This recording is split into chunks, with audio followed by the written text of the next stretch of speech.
The ignition on a 1994 to 2001 Dodge Ram.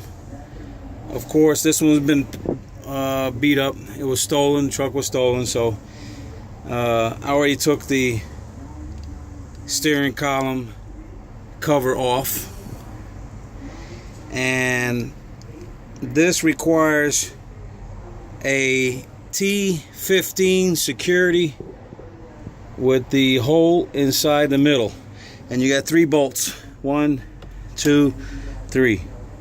Okay, so here we go. We're going to take off this messed up ignition switch. When you pull it out, you're going to see you have 1 clip right there. 1 clip. Let's see if I can get it better. There it is. And the major clip in the back. And it's a quick fix. Comes in and out really easy.